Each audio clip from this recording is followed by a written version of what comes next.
From now on, I will be having full uncut videos of all my documentaries I release on my Patreon. For just $3 a month, you're going to get uncut raw videos the way that I intended to make them, because YouTube doesn't allow certain things because of their guidelines. The videos will also be ad-free, so you'll be able to enjoy the videos with no interruptions at all. You also will get access to our Discord community, a bunch of hip-hop heads talking about what we love the most. You'll get access to me the most on there, as well as the Diverse Mentality team. So go ahead and check us out at patreon.com/diverse mentality. The link is in the description below, and leave a like on this video. It helps us with our algorithm a lot. Appreciate it, and let's get into the video. Why did you come up with the name King of Memphis? Like, why is this album named King of Memphis? Cause really it's simple, you know what I mean? Like, I've been taking care of my whole family since I was underage. Dolph a millionaire, you know what I mean? Yeah. Like, Dolph got everything, you know what I'm saying? A lot of stuff going on. It's just I'm the one that's changing the game and changing it up. It ain't no this person the king of Memphis, none of that. You know what I mean? Like, all my boys, we kings of Memphis. It's not called the King of Memphis, it's called King of Memphis. Yep.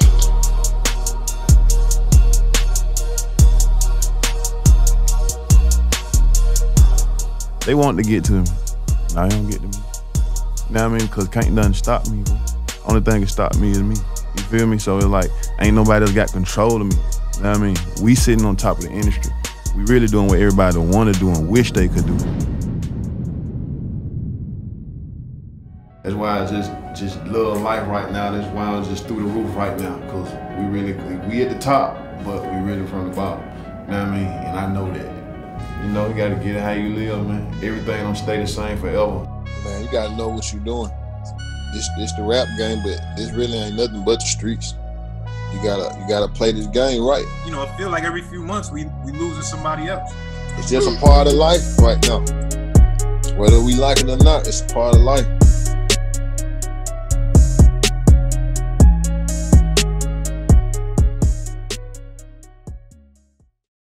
Every once in a while, there's an artist that forever shifts a small market. And this artist was specifically from Memphis, Tennessee. He decided to do things his own way, on his own time, with his own money. And to believe in yourself so much that you turn down multi-million-dollar offers multiple times. You have to really believe in yourself and your vision to be able to deny yourself that kind of opportunity and money. Especially coming from a smaller market area, it's very hard to execute on exactly what you want. On top of that, he did it his own way, and not many people can say that. Plus, he did it by helping out the people around him and made sure everyone was good. And of course, I'm talking about Memphis City's own Young Dolph. Young Dolph was born Adolph Robert Thornton Jr. on July 27th, 1985. He was born in the south side of Chicago, but by the time he became 2 years old, his family moved to Memphis, Tennessee. And of course, he reps Memphis all the time throughout his interviews and his music and throughout his whole life, because that's where he was raised, even though he was born in Chicago. He did visit Chicago during the holidays and during the summer. That's where his mom's side of the family was at, and that's how his dad found out about his mom was in Chicago. But by 2 years old, they ended up moving to Memphis. I was born in Chicago, but Memphis raised me. You feel what I'm saying? Like, really, I might have well been born in Memphis. Like, my grandma came and got me, man, took me back to Memphis when I was 2-3 years old.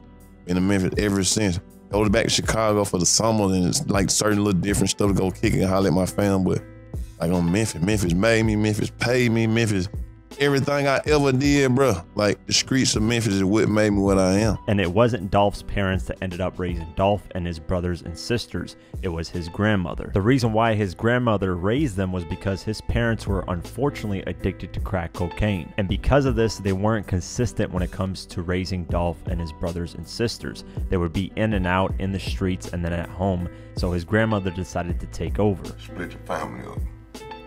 My mother took the house from me, and we had to find somewhere to stay. Yeah, drugs was a problem. He grew up in South Memphis, specifically in the neighborhood of Castalia, And he said growing up, he saw crack cocaine at the age of 2 to 3 years old. And in those streets, he saw a lot of violence and gang members, and realized at a young age he needed to stay focused on getting money so he can help his family get out of this bad situation. Growing up, he also dealt with ridicule from people because his parents were on crack cocaine and they weren't there to raise him. But my shit was fucked up. You know what I mean? My mama and dad, bro, was smoking out here bad, fucked up cocaine. You know what I mean? That was their era. You know what I mean? Matter of fact, my whole family, auntie, uncles, all that shit. You know what I'm saying? Like, bro, I came from nothing and like really being around shit, and you know what I mean, hearing your family members saying, "Oh, we poor," and this, all that kind of shit. Yeah, you know what I mean. So, you know what I mean. Shit, 4, 5, 6 years old, bro. I was wanting money. You know what I mean. I'm saving change. I'm doing all that shit. You know what I'm saying? Cause I'm like, bro, I'm not finna be like this. You know what I'm saying? Like, bro, I need money. Like, it dawned on me early. You know what I'm saying? I knew earlier, bro. We need money. You know what I mean? Yeah. Shit, mama can't do this. Daddy can't do that. Grandmama raising me and my little brothers. Can't no old lady in no goddamn hood raise no 3 little boys, man. I mean, with in the environment full of drugs and gangs and all this shit. You see what I'm saying? Facts, so my whole thing was, hey, I'm finna turn this shit around. You know what I mean? Every goddamn crack baby or anybody in that position, you know, come in the world like that, what happened? Shit, they go down through there, have a hard ass life. Hell no, not me. I ain't with that shit. As he got older, he realized his grandmother was getting older too. And since she was the glue of the family, once she passed, things would end up going bad. So he needed to stay focused and started hustling immediately in the streets in any way that he could. His grandmother instilled a lot of things in him. One of the things would be that stand on morals and principles and always give back to people. The person that gave me all my game is my grandma. The reason why I'm rich is because of my grandma. The reason why I'm on top of game is because of my grandma. The reason why I don't trust nobody is because of my grandma. Yeah. The reason why I'm private and keep shit separate is like my business and family is because of my grandma. Like all this shit is confidential shit is from my grandma. Yeah. He said his grandmother would always be mean to him and tough on him, but he realized that it's because he's the oldest one and that he had to take on the responsibility of making sure the family was good after she passed away. So Dolph immediately started hustling in the early teens. His first hustle was cutting people's hair for $20 to $30. Although he was making decent money cutting hair, he realized the friends around him were making a lot more money being in the streets. So he got involved with his friends selling narcotics, but one thing that he was 100% against was selling cocaine, because that's the drug that ruined his family. 12 years old, I taught myself how to cut hair. I ran up my first couple of $1,000 doing that shit, and just it's like I just didn't never. I just ain't never stopped, bro. Once I started when I was young as hell, I ain't never stopped. You know what I'm saying? So while he got involved in the streets, he kept his head on a swivel and made sure he wasn't doing things too out of control, because everyone around him was also gang banging. Some were vice lords, some were GDs, and he realized that that's not the life that he wants to get into. He was mainly focused on getting money. He also knew his grandmother wouldn't approve of his choices, so whenever he did illegal street things, he would stay away from his grandmother's house and make sure she never saw. Unfortunately, she did end up finding out, and this is a moment in young Dolph's life he says he forever regrets and wish he could take back. At that moment, he was in the backyard of his grandmother's house dealing some stuff with friends. While there, his grandmother ended up arriving earlier to her house. She came in the backyard. He was surprised. He ended up stuffing some drugs in his shorts. When he turned around, the drugs fell through his shorts into the ground, and that's when his grandmother realized he was in the streets. Dolph says she was very disappointed, and the look in her eyes of disappointment is something that he's never going to forget. So, like about this time, when I hit start, I got jumped in the street. I was doing little bullshit and shit. My whole thing was, though, I was like, I never want my grandma to know. I just have shit outside around the house. I go from the side of the house over there and jump the gate and run in and out the out of the house, right? Man, I go jump the gate one day, go in the out of the house. I got some shorts on. The dog started barking. I'm like, why she barking? Grandma coming out the back door back here. I turn around, grandma right there. I'm trying to stuff all this shit in my pants, but I got on shorts, and this shit hit straight to the floor. She just started yelling and screaming. She the only person I really ever cared about what she say, what she think about me, just in and everything. You know what I mean? I ain't never want to let her down. I ain't never want that shit to be in her mind about me. This shit just made me cry. You know what I'm saying? Cause my grandma seeing this shit, like, I'm like, man, like, damn, man. I come out, jump the gate, get in the car, bam, shut the door. My nigga like, what's wrong with you, bro? You know what I'm saying? I'm like, man, just pull out, dog. After that moment, he realized he needed to get into something that was legal, but that would help everyone around him. So he turned to something that he loved, which was music, and specifically an artist like Jay-Z as someone he was looking up to. He also looked up to Master P and the way he was doing things with business in the music industry, as well as his artist, C-Murder. His childhood friends said that he always loved music. He wouldn't even have a TV in his room. He would instead have a radio and have that radio around him 24/7 bumping his head. One of Dolph's childhood houses. That nigga room right there. The nigga that had nothing but a goddamn radio in that motherfucker. He wasn't even putting no TV in that motherfucker. I thought something was really wrong with his head. I thought he was had crazy. Every time he used to come over here, the nigga be just in that motherfucker just bobbing his head and shit, you know what I'm saying, and writing and shit. I'm talking about this was every goddamn day for us, man. I don't know how long he did that shit. I like, damn, cuz losing his damn mind or something. But the whole time, the little nigga was plotting though. You know what I'm saying? He was just putting his moves together and shit and trying to execute that shit as best as he could, you know what I'm saying? Yeah, I thought that nigga was retarded though, man. Boy was in that motherfucker, man. He still wasn't 100% focused on the music. He was focused on the streets as well and trying to get money any which way he could, because at that time, the music wasn't paying. He was constantly writing songs though and making sure he got better and better as time went. One thing that sharpened his rapping skills a lot was meeting his friend Daddy-O at the age of 10 at a basketball court. Daddy-O was a lot older than young Dolph, but he ended up liking Dolph a lot and mentoring him and even freestyling back and forth with him, to the point where the whole neighborhood knew they would rap battle each other. Everyone would gather around to hear them rap battle, and eventually people were telling young Dolph to drop a mixtape. I met Dolph shooting basketball when he was about 10 years old. It was in the hood, we was hooping. Me and Daddy used to always freestyle, just bullshit. You know what I'm saying? Bullshit, rhyme, freestyle. And so all our partners will come around, they get the freestyle too, but everybody know like, these niggas be dead serious freestyle against each other. You know what I'm saying? So everybody like, bro, you need this, bro, go make a song. I got the bullshit, I'm like, man, I'm gonna make a song. They like, man, bro, you need to do this shit for real. He was still heavy in the streets at this time, and even at the age of 16 was the first time he shot a gun. As time went on, Dolph would develop his rapping skills more and more. At the age of 23 years old is when something unthinkable to Dolph would happen. On March 5th, 2008, Dolph's grandmother ended up passing away of lung cancer. This moment would forever change Dolph and put a battery in his back to grind like never before. Dolph started dropping singles here and there to test the market and see if people actually liked his music. When Dolph really decided he wanted to become a rapper is when his friend invited him over to go hang out with Lil Boosie back in 2008. He had to realize Boosie was making so much money off rapping that there was no way that Dolph wouldn't rap. It made me know that I can do this shit. It made me like, I'm finna rap, I'm finna do this shit. One of my partners from my hood, he called me, he was like, I'm finna ready to go pull up on Boosie and smoke some weed with Boosie and go over there. We get to the room. Like, Boosie like he one of us, you know what I'm saying? Like, this is partner, like my boy, he go down to Baton Rouge, he got family down there, so he fuck with him hard.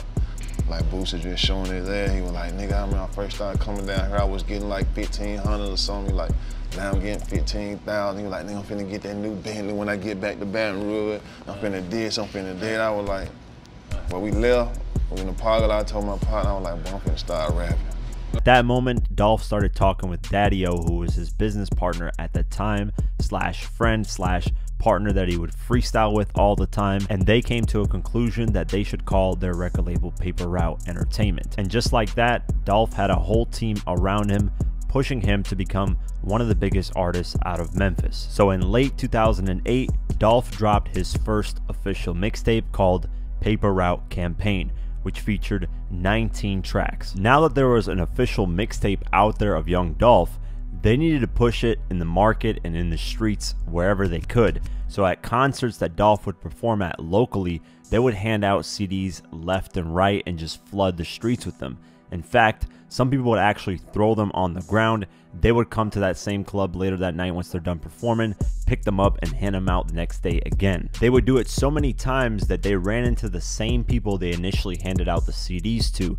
And eventually those people got so annoyed by the fact that they kept getting this CD that they said, fuck it, I'm gonna listen to it. They put it into the car and they loved it. And eventually word spread around Memphis that Dolph was a rapper that had great music. So then he ended up booking a lot of shows around Memphis, and his buzz started growing bigger and bigger. I was DJing every big major club in the city, literally having 20 guys outside the club in backpacks. Everywhere you go, man, Young Dolph CD, you're gonna get a Young Dolph CD. You know, it's you can try to turn your head and act like you don't see it, but as soon as you turn your head, it's gonna be right there. You know what I'm saying? And that's how it was. I just respected his grind. Dolph and his team pushed that Paper Route campaign mixtape for the next 2 years all over Memphis, and he even branched out to Atlanta because he knew at that time, and even now, Atlanta is the mecca of hip-hop. While out in Atlanta, he built relationships with club promoters and DJs that were big, such as DJ Scream, producers such as Zaytoven. He even built relationships with artists out there such as Gucci Mane, OJ the Juice Man, 2 Chainz, and more. So after those 2 years, they finally got ready to release Young Dolph's second mixtape. At this time, Dolph's name started spreading through Memphis to Atlanta and everywhere down south. Dolph even managed to get a major feature for the first time in his career from 2 Chainz, who at the time was going by the name of Titty Boy. Even though things were going great in terms of Young Dolph's career slowly starting to grow, he faced a lot of personal things in his life at this time as well, including getting into a car accident that almost took his life and losing hundreds of thousands of dollars. We go to coming back from a video shoot to somebody video shoot. I had to go do a video shoot with somebody. We just got back to Memphis. We dropped one of my partners off. We in the truck. He was driving. The one that was driving, we dropped him off. My cousin got up, smoked a cigarette, jumped right in the driver's seat. Jumped in the driver's seat. I promise on everything. It was less than 2 minutes. I don't know how he fell asleep that fast. He fell asleep? He fell asleep. Like he hit this, like this time, he fell asleep and run all the way to the pole and we flipped. Oh, wow. This time, it's 4 of us in the truck. Oh. I'm like, damn. Like a time round two. I'm talking about this time, I'm like, it's 4 of us. I know all 4 of us ain't finna get up and walk away from it all good, but by the grace of God, like we did. That accident mixed with losing a lot of money made Dolph even more focused on his career. He quickly realized that being an artist, he could make tenfold the money that he lost very quickly. So on July 2nd, 2010, Dolph dropped his official second mixtape called Welcome to Dolph World, which was hosted by Atlanta's very own DJ Scream. After the release of this mixtape is when Dolph says people started taking him more seriously as a rapper. Because of the DJ Scream cosign and the 2 Chainz cosign, Dolph started doing a lot more shows and actually started getting some money for them, roughly $5,000 a show. However, he wanted to grow outside of Memphis, so he went to Atlanta and paid OJ the Juice Man $10,000 to open up for his show. And the money he got paid for that show, he just threw right back in the crowd, so the crowd would go crazy and it would make it seem like Dolph had a huge buzz when people were walking in that club in Atlanta. I went to Atlanta. You know, I'm from Memphis. You know what I'm saying? I drove to Memphis. Me and my homeboy, I went down there. I forgot how I even got Scream line. I got his line, I don't know from who it was. One of my partners in Atlanta. I can't even think just straight out the top. But I called Scream, you know what I'm saying? Scream was like, man, where you at? You feel what I'm saying? I pulled up on Scream like shout out to Scream. You feel what I'm saying? When I got out with Scream, he was straight with it. You know what I'm saying? Wasn't no beating around, no bush, wasn't no middleman, no nothing. Like we just went in. You know what I'm saying? Like I told him what I'm trying to do, what I need, all that, man. We put it together, we ran the play. You feel what I'm saying? And that tape, after I dropped that tape, it made me the hottest artist in my city, like straight up. Like I dropped that tape, that Welcome to Dolph, where it just took fire, just straight fire.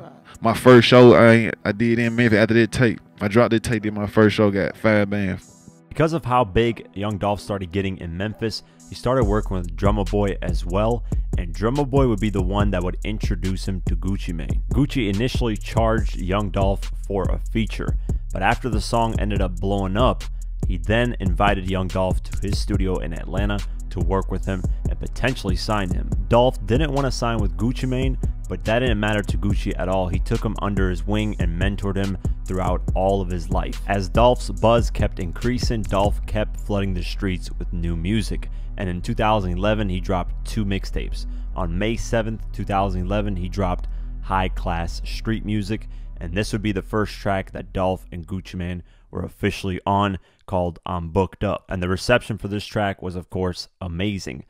Then Daddy-O and Dolph decided to make a business decision and change the name of Paper Route Entertainment to Paper Route Empire. So they kept flooding the streets with new music, and on November 8th, 2011, they dropped the follow-up High Class Street Music 2, Hustler's Paradise. And this project showed some unity between Memphis artists because Juicy J was featured on the track called I Think I'm Sprung, and it was the lead single off the project, and it did very well. He got the attention of every Memphis artist that had made it previously, and that included Yo Gotti. Without going into too much detail, their relationship ended up going sour as the years went on. I detail it in my documentary, Young Dolph versus Yo Gotti, What Really Happened. Check out that video if you want to know the details of why their relationship went sour. In 2012, Dolph kept releasing music, and on April 6, 2012, he dropped a new mixtape called A Time to Kill.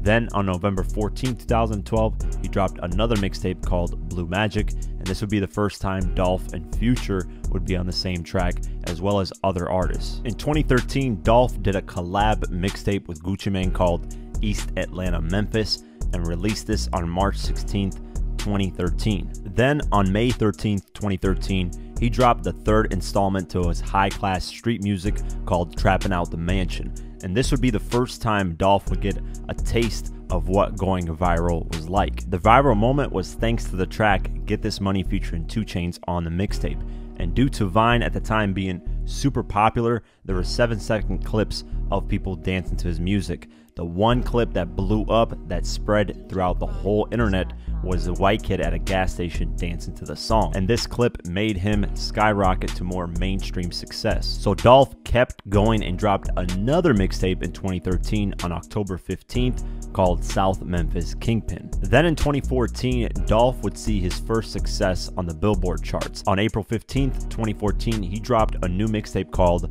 Cross Country Trappin', and on this mixtape was a track called Preach, and this would be Dolph's highest successful record at that time. This would be the first Billboard entry of his career in terms of singles.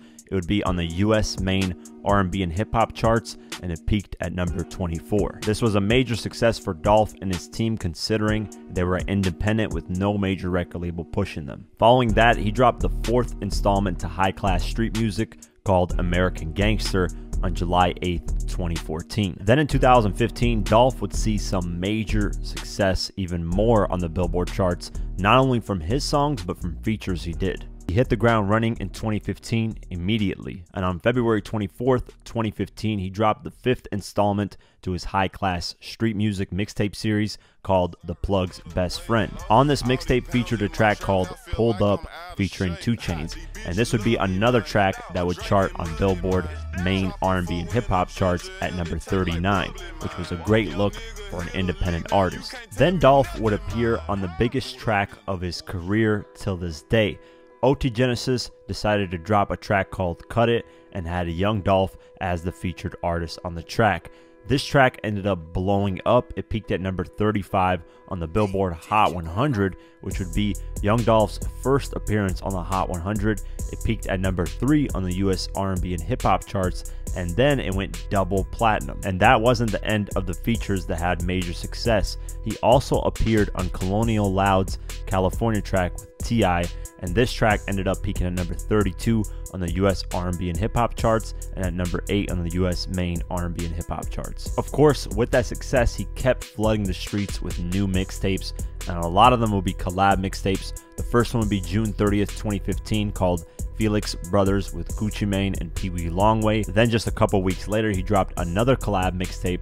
This one would be on July 15th, 2015, called Bagman, with Pee Wee Longway as well. Then a couple weeks later, on July 28th, 2015, he dropped his own solo mixtape, 16 Zips. Then just a month or two later, on October 8th, 2015, he dropped another mixtape called Shittin' on the Industry. And from this mixtape, there was a track called Get Paid that fans started loving a lot. And this track would end up becoming the first single off his debut album. The track ended up peaking at number 35 on the US main R&B and hip hop tracks. But the track came with some controversy, as 2 Duke University students in 2018 got fired for playing the song. Young Dolph noticed the news and immediately responded.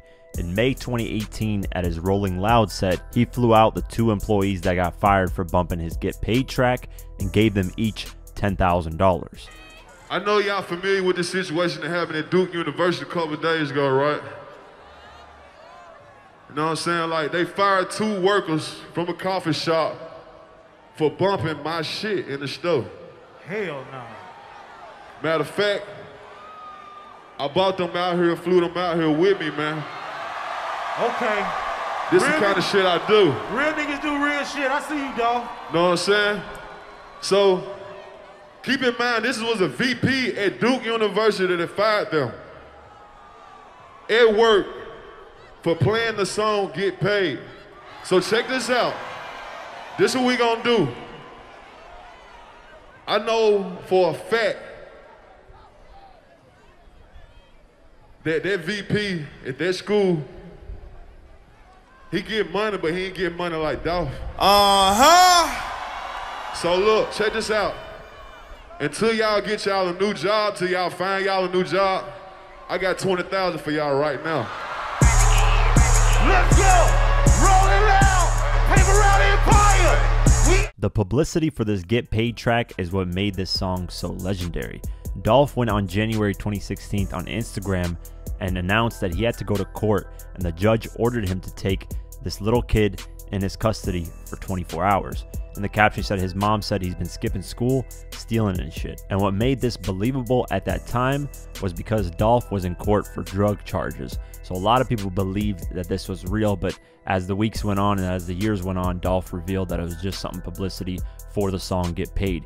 He posted another picture on Instagram and said on the caption, "Why this bad little motherfucker just tell me this house is cool, but let's go to the other one. Me, what other one? Him, your trap house, duh. Me, don't make me put this belt on your little ass." Everybody was laughing when he posted these pictures, and it worked well for the single. They even shot the music video with the kid in it. That's the video. We shot the video. You know what I'm saying? I shot the video, and there was the whole storyline of the video. You know what I mean? So he did actually kick it with me and hung with me for like a day and a half, but it wasn't that right there. It wasn't court ordered. Nah. Okay. I was like, what kind of court? I thought the court made you be a mentor or something. Nah, I think that was the premise of it. Like we was, because when I first seen it, I was like, nah, I know. Well, that's a good ass video because I believe it. Finally, Dolph was ready to release his debut album, and on February 19th, 2016, he dropped his debut album, King of Memphis. The album ended up charting on the Billboard 200 for the first time in his career, at number 49, and on the US rap charts at number 5. He also pushed another single off the album called Royalty, and this track peaked at number 33 on the US main R&B and hip hop charts. Even though the album did good, Young Dolph kept going when it comes to music and released a new collab mixtape with Jay Fizzle and Bino Brown on May 27, 2016 called Bosses and Shooters. He continued the mixtape run in 2016, and on August 26th, he dropped Rich Crack Baby. This would be his first mixtape to chart on the Billboard 200 charts, and it debuted at number 132. After having a successful year in 2016, 2017 was looking very promising, and Young Dolph decided to start that out with a bang. On February 2nd, 2017, Young Dolph dropped his final mixtape, Gelato, and on the last track of this mixtape, titled Play With Your Bitch, Dolph decided to take direct shots at Yo Gotti. This of course caused a huge stir, not only in the music industry, but also in the streets. Just 2 weeks after dropping that track, his own vehicle was the target of gunfire in Charlotte, North Carolina. He was set to perform at CIAA that night. When he pulled up with his SUV, it got shot at 100 times. And fortunately for Dolph and his team, the SUV was bulletproof, so none of them ended up getting hurt. That same night, Dolph performed on stage, and the first track he performed was the Yo Gotti dish song.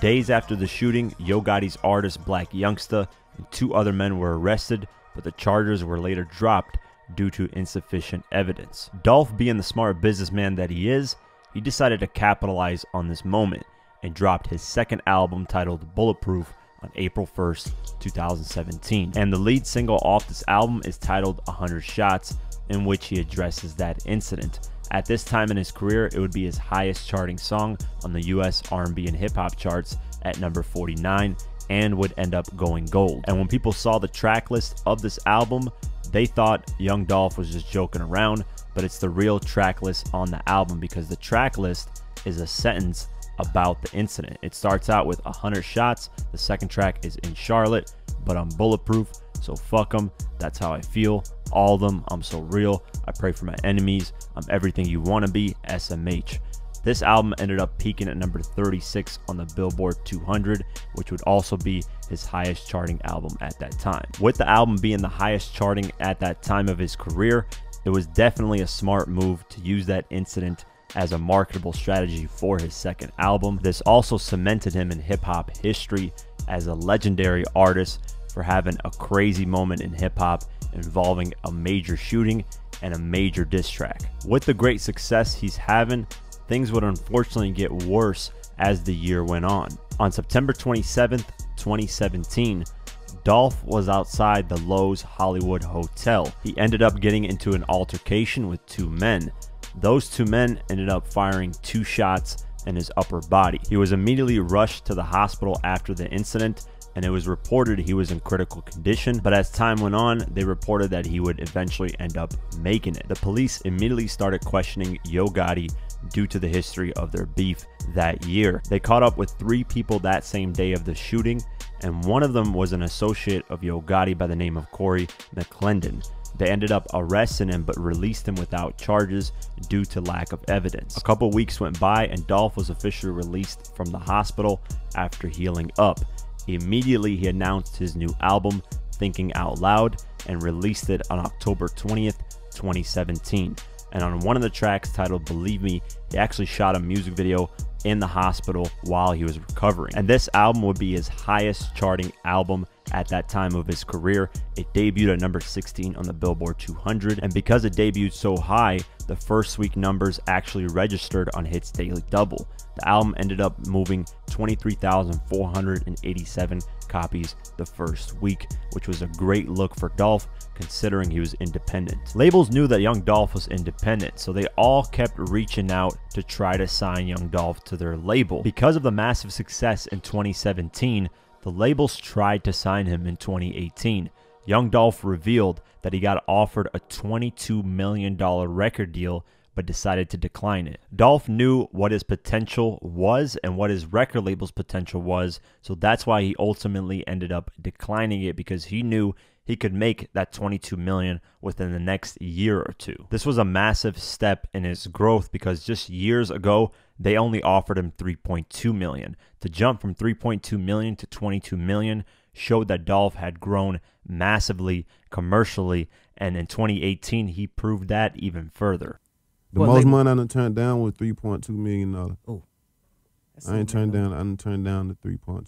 The whole thing, it really was like a label deal, but it's like I just didn't want to do it. You know what I'm saying? Like I see something bigger. You know what I mean? Like, not saying it wouldn't have been a good opportunity, but it's like, man, I don't feel like I gotta go that route.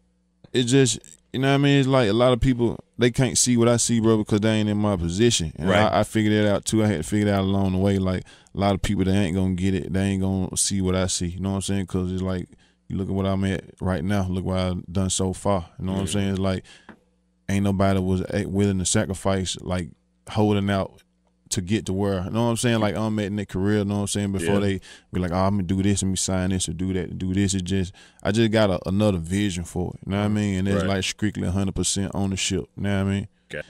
Your decisions is everything, bro. You know what I mean? It's like one wrong decision, it can lead to like just like, you know, it can lead to so much. You know what I mean? Like, you know, so like this is my whole thing. This is my philosophy. Dolph stuck to the formula and kept dropping new music. On February 16th, 2018, he dropped a new EP called People Get Shot Every Day. This EP ended up peaking at number 59 on the Billboard 200. Dolph then started gearing up to drop his 4th studio album. And on September 21st, 2018, he dropped his 4th album, Role Model.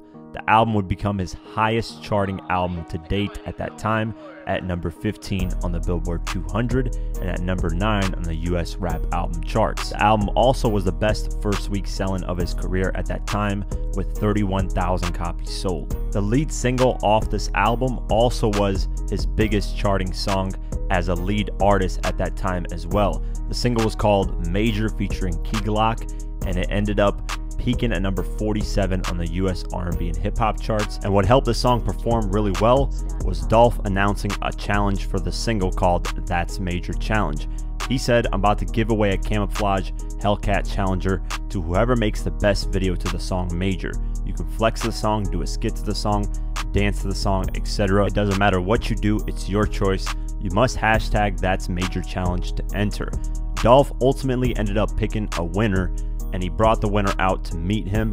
He ended up offering him the Hellcat car or $30,000 in cash. The winner chose the $30,000. What's up, bro? Yo. What's happening, bro? What's going on, man? Alright, get that something together. Hold on.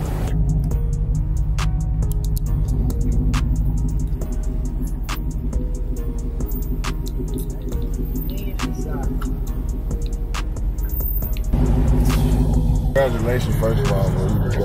You deserve it. Like, you deserve it, like, for real, for real. Putting that energy out here, you know what I'm saying? And like, you don't go good places, but just keep that same energy you got. That's what I like more than anything, bro, your energy. You know what I'm saying? You can have all this plus more, you know what I mean? Next year. I still feel like I'm dreaming. You feel like you're dreaming? Like raps for you too. They going for 30, bro. Yo, I know about 30 racks a day, but like nothing like this, all in cash. It's yours now. One of the smartest things Dolph did for having the biggest song of his career at that moment was include his own artist, Key Glock. What this did for Key Glock was catapult his own career so he could start building his own empire. Then in 2019, Dolph decided to do a collab project with his own artist, Key Glock, to grow him even further. And on July 26, 2019, they dropped the collab album Dumb and Dumber. This would be the biggest project from Dolph's career at this moment. It ended up peaking at number 8 on the Billboard 200 and number 4 on the US rap album charts. This collab album was Dolph's best first week sales to date, with 36,000 copies sold. Based off the performance of this collab album, it was very clear that young Dolph and Key Glock had great chemistry. As 2020 came, a lot of people let the pandemic slow them down, but for Dolph, he started gearing up to drop his 5th solo studio album. And on the first week of August 2020, Dolph announced that he would be giving away his blue and tangerine colored Lamborghini Aventador to any fan who purchased something off his website. Well, fortunately, someone won, and young Dolph pulled up to her to deliver the Lamborghini personally. With that great promo, Dolph dropped his 5th solo studio album, Rich Slave, on August 14th, 2020. The album became his highest charting album to date. It debuted at number 4 on the Billboard 200 chart, making it his first top 5 album on the charts, and it sold 65,000 copies within the first week. It also went number 3 on the US rap album charts. The lead single, R&B with Megan Thee Stallion, was also his highest charting single to date, at number 46 on the US R&B and hip hop, and at number 5 on the US main R&B and hip hop and ended up going gold. As 2021 came, Young Dolph shifted his focus on his artists on Paper Route Empire. Because that whole year, he just dropped collab albums with his artists. The first one was the follow-up to Dumb and Dumber with Dumb and Dumber 2 with Key Glock on March 26th, 2021. This project debuted at number 8 on the Billboard 200 and sold roughly 36,000 copies the first week. Dolph kept the focus on his artists, and a couple months later, he dropped the first Paper Route Empire compilation album called Paper Route Illuminati. This project dropped on July 30th, 2021 and debuted at number 22 on the Billboard 200 and sold nearly 20,000 copies the first week. Things were going perfectly for Young Dolph and his record label, as each artist and Dolph himself were rising to new heights of fame and success. But on November 17th, 2021, things would change forever.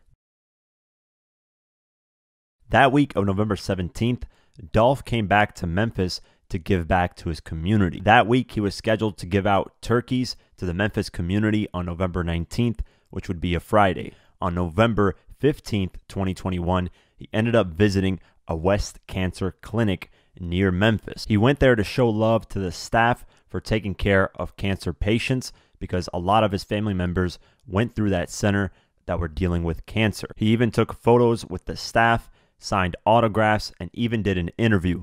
But little did we know that would be the last Young Dolph interview to ever exist. I decided to visit West Cancer Center, the clinic, today just to show my appreciation for, like, over the years.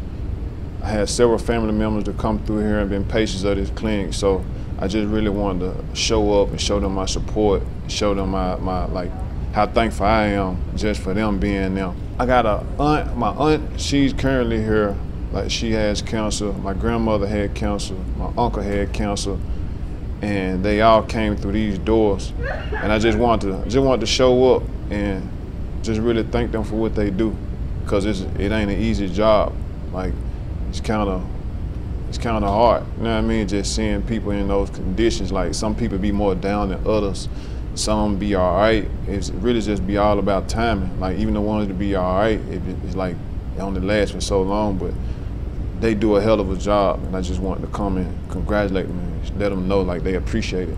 That week on Wednesday, November 17th, Dolph was out and about in Memphis getting ready to shoot a music video with his artist Snoop Bands. He was driving around in his camo-wrapped Corvette and decided to stop by his local favorite cookie spot, Makita's Homemade Butter Cookies. This was around 12:20 p.m. While in there, a white Mercedes pulls up at the exact same location. Two men masked with hoodies on pull out guns and start shooting at the shop. Police arrive roughly 8 minutes after the incident at 12:30, and police immediately report that Young Dolph has died on the scene. Dolph was only 36 years old, and the news spread like wildfire. Immediately, the internet started pointing fingers at Dolph's enemies, such as Yo Gotti and the rest of his record label, Cocaine Music Group. Because of the fear of retaliation, police even ended up protecting Yo Gotti's restaurant out in Memphis. People even started pointing the finger towards Soulja Boy, because days prior, Dolph took to Instagram and said, "How the fuck am I an independent artist getting 100,000 plus for a show? How the fuck Key Glock got more cars and ice than you and your CEO?"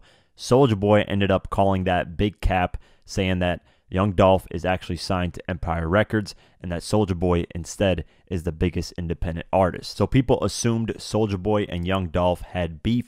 So when Young Dolph passed away, immediately people thought Soulja Boy had something to do with it because of the recent disagreements. However, for the first time ever, Soulja Boy's manager, Miami Mike, came on my podcast, the Diverse Mentality Podcast, and broke down the story of Dolph and Soulja Boy and what exactly happened behind the scenes. He revealed to me exclusively that Dolph and Soulja Boy were actually supposed to meet that upcoming Saturday, where Soulja Boy was scheduled to perform in Memphis. Young Dolph knew that Soulja Boy was trolling, so he wanted to show love when Soulja Boy came in Memphis. The Dolph situation, man, that shit hurt me so bad, bro. I saw him 2 days before he got killed. We was actually going to bring him out.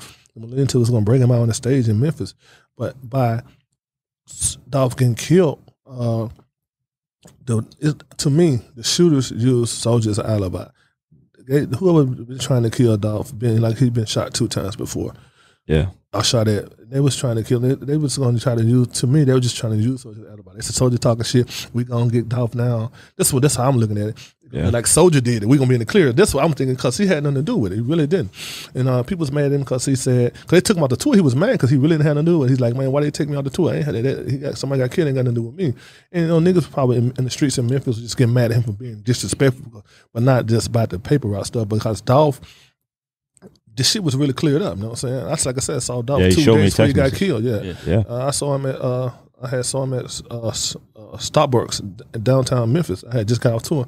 Immediately after Dolph's death, the Memphis community started showing an outpouring love and support to Dolph around Makita's homemade cookies. Young Dolph had planned on Friday, November 19th to go out to the community and give out Thanksgiving turkeys. Unfortunately, Dolph never got the chance to do that, but his friends and family still went out there and handed out turkeys. The following day, on November 20th, the police found the white Mercedes-Benz, the same one that was used by the 2 gunmen to kill young Dolph, at an abandoned house. That same house was used for a music video by an artist by the name of Straight Drop.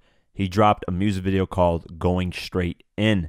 And in that music video, he's using the exact same house that white Mercedes-Benz was at. And that's what slowly started helping the police put the pieces together. About a week and a half went by, and on November 30th, young Dolph was officially laid to rest. A couple weeks later, on December 16th, young Dolph's family and friends had an event called the Celebration of Life, where they talk about all the great things that young Dolph did and all the people he impacted.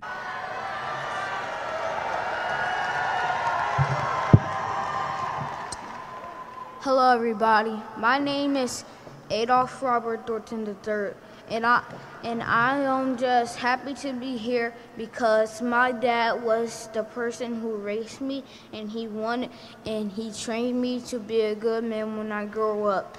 First, when I was younger, I used to love playing, and he was the only thing I could think about. But now since he had death, now I'm gonna make it up to the whole world, and I'm gonna be the greatest person you'll ever know.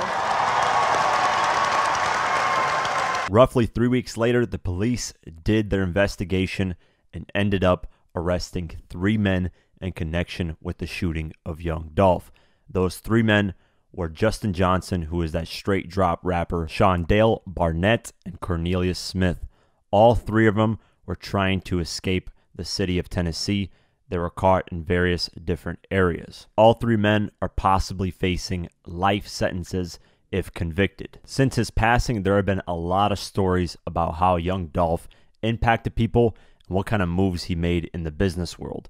One of his business partners mentioned that young Dolph bought properties like crazy and owned over 100 properties. He said in the Instagram post on the caption, "Damn, young Dolph rarely rapped about his real estate portfolio, but he owned over 100 properties in Memphis, and he also purchased a foreclosure for his children every year for their birthdays. I admired this about him and even challenged him to rap more about this side of his hustle.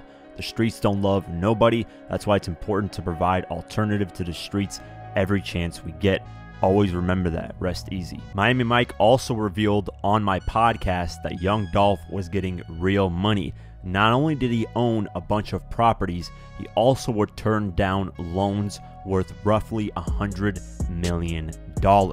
That's how much money young Dolph was getting that nobody really knew. I had Dolph a deal to get like $100 million, and he turned it down. This ain't got nothing to do with no labor deal. The bank, I told you, the Rockefeller and Ford found it. He had turned it down. We was on the phone talking to him. He had turned it down. What this shows is to not always go after the money. Believe in yourself and build your brand till you feel like you're worth what you're actually worth. Young Dolph over the years went from being offered $3 million from a record label to being offered $22 million to now being offered $100 million, and he still declined all of those because he believes in himself and his team that much. There were countless stories of young Dolph giving back to his community every chance that he could, from friends and family. One of his friends even revealed that Dolph would stop by basketball courts in Memphis where kids were playing and would purposely lose basketball games just to give money to kids. With that being said, Young Dolph's legacy will forever live on. Memphis even named a street after Young Dolph. What he did in the short time that he was alive impacted millions and motivated millions. What he did in that little area of Castalia and Memphis will forever live on in history books hundreds of years from now. What he did in that short time that he was here, 99% of people didn't accomplish. On top of that, he did it his own way in his own time with his own morals. Through him owning 100% of his music, his family will forever be able to benefit from that for generations to come. And not many artists can say they owned 100% of the product that they delivered. By giving back, he put a lot of people in position to keep his name alive. For example, his artists just released a compilation album called Long Live Dolph that you can listen to right now. And one way to really support Young Dolph and his family is to simply stream his music. That's the easiest way. He actually owns his music, so all the money goes to his family. Dolph has built a lot with his Paper Route Empire label and has signed a lot of dope artists. One of my favorite artists is Key Glock. He is Dolph's cousin, and he's dropped a lot of music under the Paper Route Empire label. One of my favorite projects from him is called Yellow Tape, and my favorite track off that tape is called Doe. Go ahead and check it out. He is my favorite artist from the label, and I feel like he's going to blow up and keep the Paper Route Empire label going. And shout out to my friend Vegan for showing me this track. You guys can check out his YouTube channel at VeganNC. With that being said, rest in peace, Young Dolph. Long live Flipper. Got too much time invested in this, too much of my money invested in this. You know what I mean? So something can happen to Young Dolph tomorrow, my boys will still be able to eat off of Paper Route Empire Presents. You know what I mean? Like, my whole thing, our thing, what I'm standing on is the PRE. You know what I mean? Paper Route Empire, solid. You feel what I'm saying? Like, it ain't nobody out here moving like us. Nobody. I don't care who you name in the rap game. Nobody never did it like us. Never.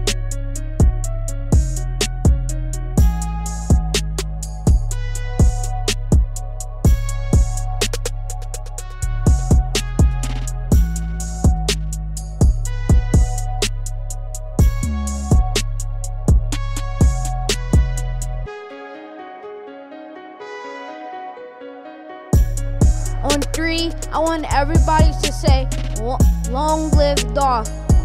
1, 2, 3, long live Dolph!